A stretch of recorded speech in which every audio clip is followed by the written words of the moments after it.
As a conservative, I obviously do not like the federal NDP, but I can acknowledge that Jack Layton had real political skill. He was charismatic, knew how to debate, knew how to position himself on different issues, and those are political skills that Jagmeet Singh obviously does not possess.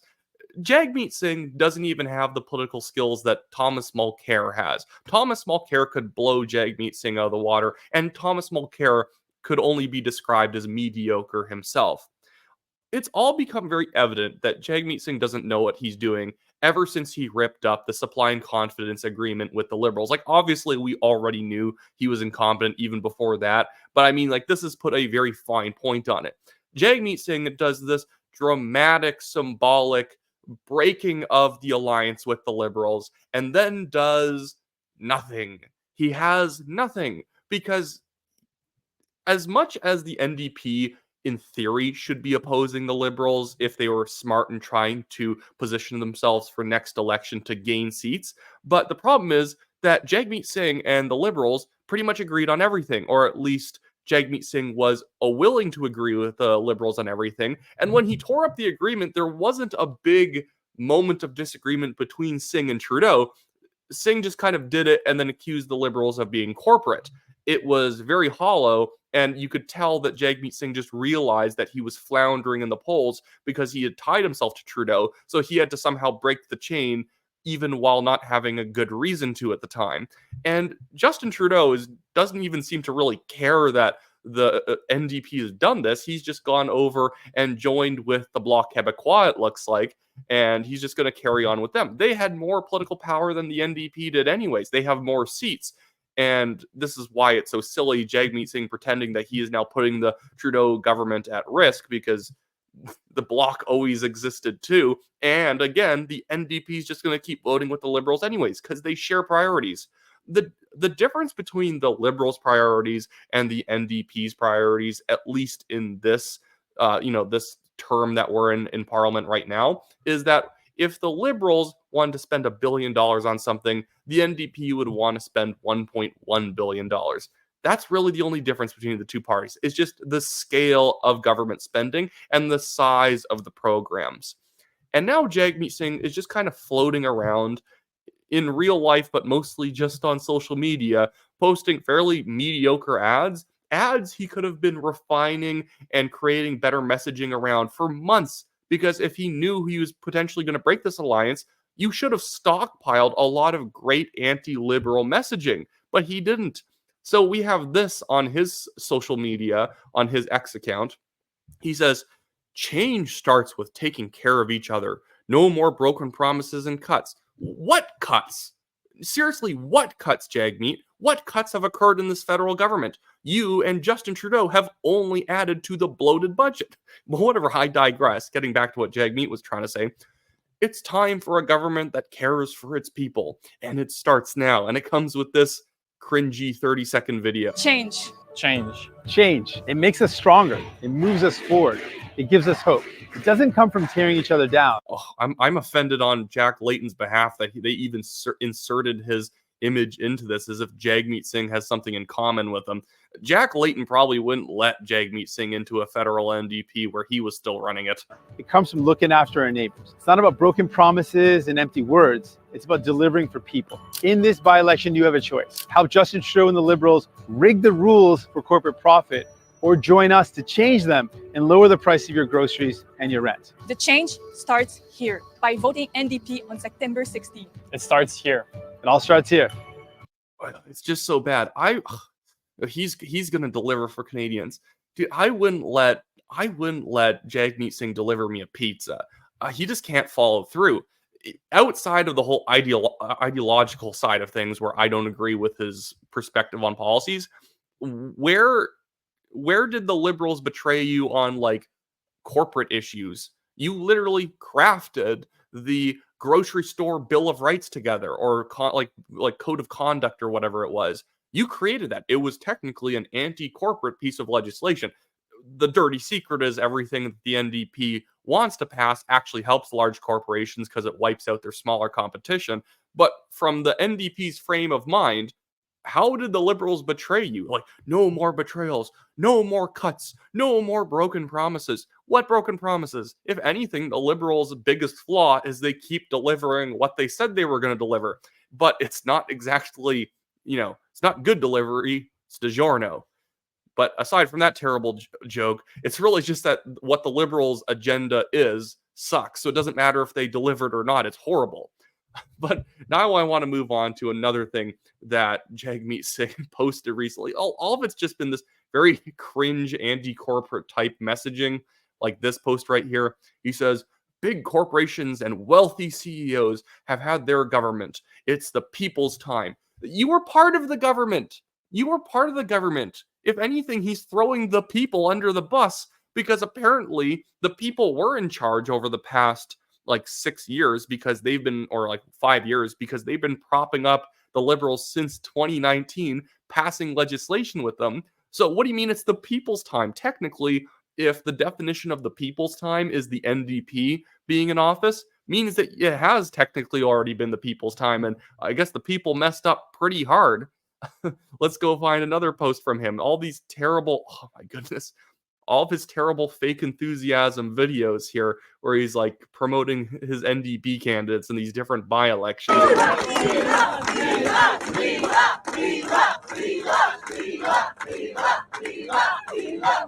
gotta say, I don't know why any politician does videos like this.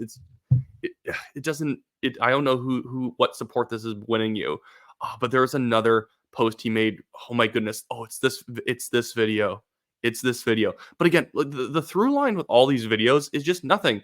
It's just him looking like he's in some sort of like North Face ad, walking around looking stalwart about things, while not actually laying out a vision for what the NDP even is, other than the more progressive version of the Liberals, in which that's hard to even imagine a more progressive version of Justin Trudeau's Liberal Party. Justin Trudeau, as I've said in the past a lot, is actually a very orange liberal. He is an urban progressive liberal in a way that Jack Layton's party wasn't when he was the NDP leader. You could say that Jack Layton, or in BC, a John Horgan, even if I fully disagree with their policy proposals, they have the feel of a blue NDP, a working class NDP. Jack Layton looks like Ted Turner. He looks like somebody who, if he was managing a business, wouldn't screw it up.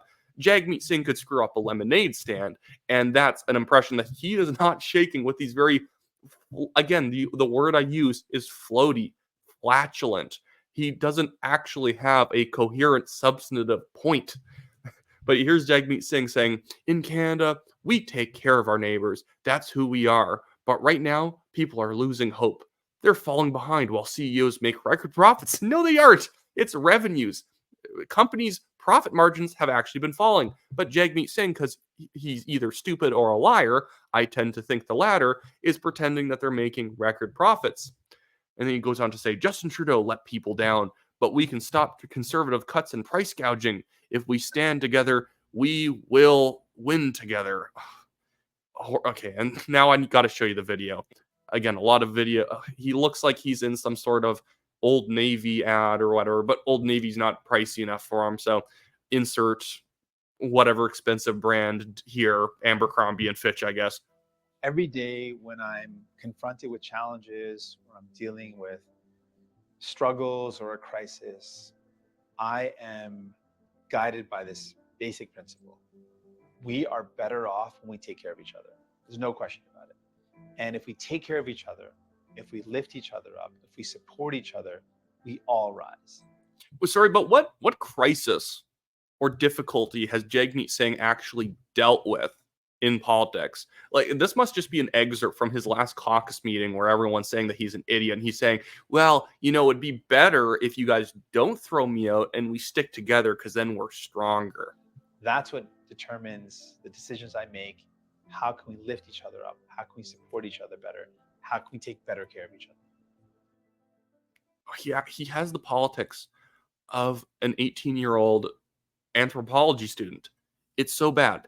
This is why. And the funny thing is, as much as he rips on Pierre Poilievre, He really wants to be Pierre Poilievre. Jagmeet Singh would love to be the orange version of Pierre Poilievre. Very aggressive, very stalwart and principled on the issues, taking it to the Liberals and saying, why haven't you done this? Answer the question, answer the question. But Jagmeet Singh doesn't have any of that. So it's just floaty, adolescent type rhetoric about rising together and greedy CEOs. You've been propping up the government for 6 years or 5 years. How is it that profits are like there's now record profits because you've been helping with the legislation? Again, there isn't record profits. Everyone's actually getting far poorer.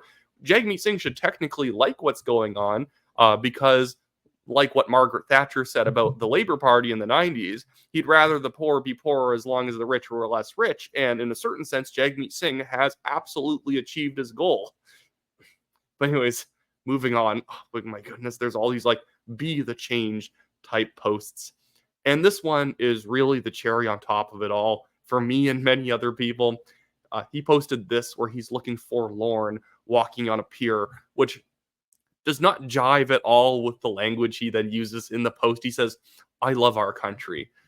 Apparently not enough to call an election, but he says, I love our country. But right now, we are at a crossroads. Conservative cuts and corporate greed are the greatest threat to Canadian relief. What cuts? What cuts? The Conservatives aren't even in power. Like, we actually should be making cuts. The amount of wasteful spending in government right now is insane. Spending where if we got rid of it, nobody would miss it, other than the person working the fake job that it's paying for.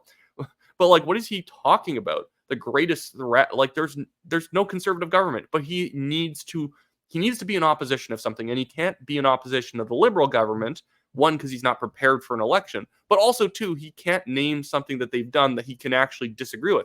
They did the pharmacare plan. It's terrible. They did the dental care plan. It's terrible. But Jagmeet Singh supports those things. So how does he actually go after Justin Trudeau? But to finish up the post, he says, but if we stand united, we can win together. How inspiring. That puts a tear in my eye. CEOs have had their governments. It's the people's time. And the thing that people have been pointing out, he says, we are at a crossroads. And they decided to post a photo of Jagmeet Singh taking a long walk off a short pier. If you're going to do political rhetoric, pair it up with an image that makes sense. Have him standing on the pier looking out.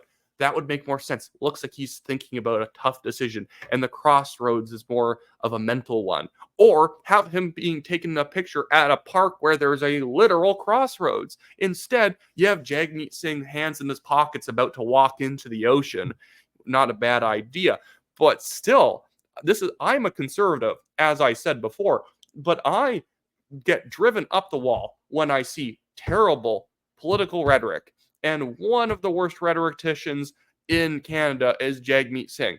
He does not know how to speak to anyone who isn't a progressive. You'll notice whenever he talks to unions, he always looks uncomfortable whenever he's around like auto workers and people who actually work hard, tough jobs. But he looks super comfortable whenever he's around like white collar public sector unions who don't really do anything and they get paid too much to do it. But now I don't really have anything else to show on screen here. But I do want to talk about how the Liberals, and this is really demonstrating how bad the position the Liberals are in. Jagmeet Singh didn't put them in a tough position. They were already in a tough position, and Jagmeet Singh is a purely irrelevant factor. But now the Liberals, to give their government a sense of stability, they really don't need to partner up with anybody, but they want the public to feel like the government's more stable by having like a party to link arms with and say that they are going to guarantee all our legislation. They are now basically going to join together with the separatist Bloc Québécois. And why this is so bad for the Liberals symbolically is that this is basically them saying we need to gird up our support in Quebec by joining with the Quebec-based party, which is stupid because, if anything, this is proving to Quebecers that you can vote Bloc and you get everything that you want because the Liberals need you anyways. So there's no point in voting for a Liberal because the Liberals need the Bloc to survive. Because in the past, the idea was don't vote for the Bloc. They're going to have 10 seats. They're not going to be able to really get anything done. Now the Bloc technically controls things, or they have a lot more influence over legislation. So this is just going to promote a lot more Quebecers voting for the Bloc.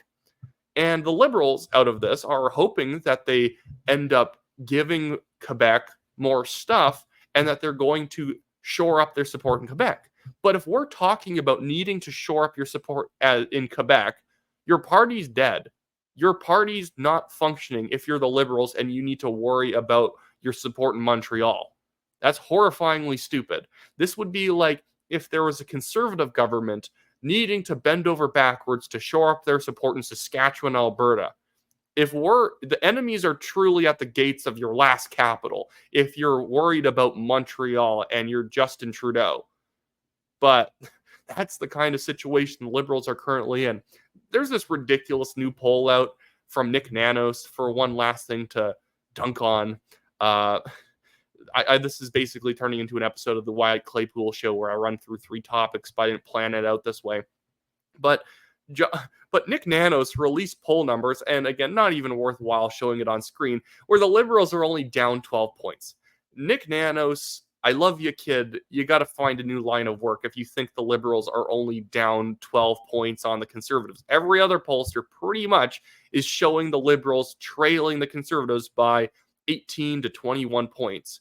And before anyone says, well, maybe Nanos' numbers are more accurate, maybe he's more in touch with what Canadians want, Toronto St. Paul begs to differ, and the tightness of these two upcoming by-elections, or at least this by-election in Verdun, also begs to differ. The Liberals are not in a healthy position, and the fact that you lose Toronto St. Paul means that you're not within 12 points, you're more within 19 points of the Conservatives.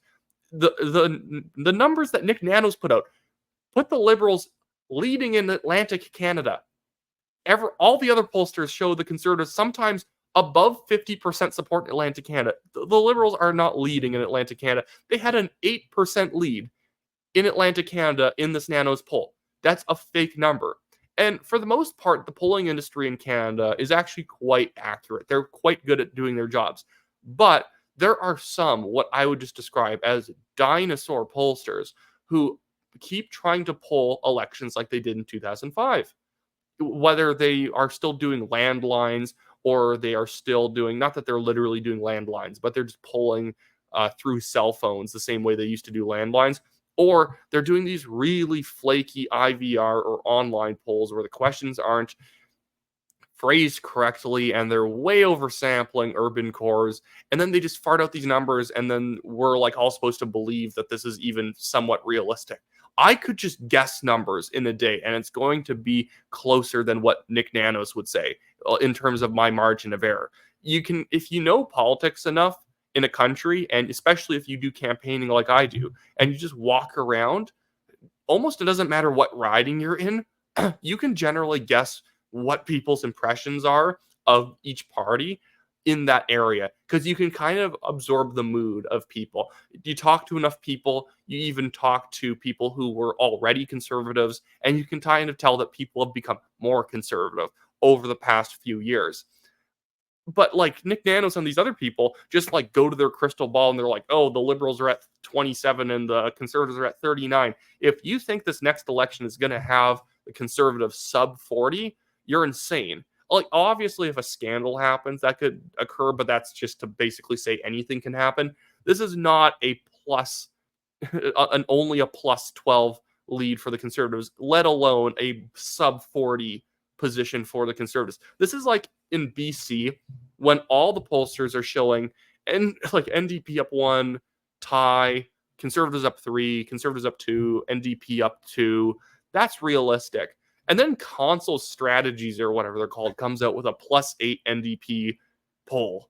Like, I'm sorry, I'm going to have to laugh at you aggressively if you predict numbers like +8 BC NDP in a race like this. This is a tight election.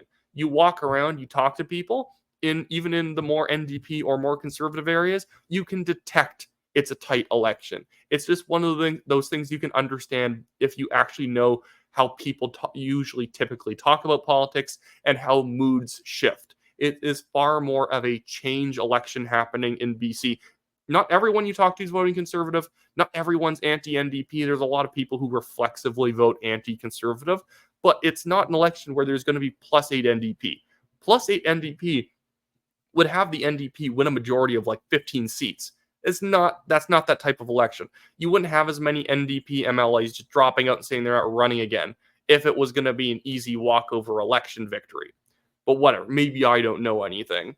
That should be it for me today, guys. If you want to support the show, you can go into the description of this video below, click the Give, Send, Go link, and contribute to our legal fund. I've paid more than $32,000 in legal fees protecting us from this Chinese billionaire suing us for defamation, even though he can't prove any of his claims and he hasn't actually submitted any evidence.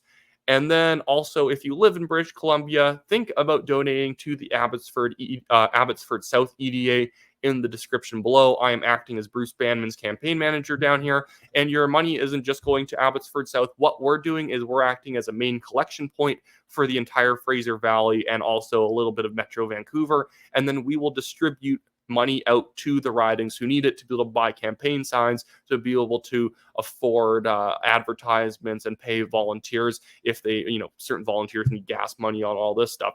So if you can contribute down there, really helps us out. The only advantage the BC NDP have left is their money advantage. So at least give $100, because if you donate $100, you get $75 back on your taxes, 75% tax return up to $100, 50% up to $550, and then 33% up to $1,450.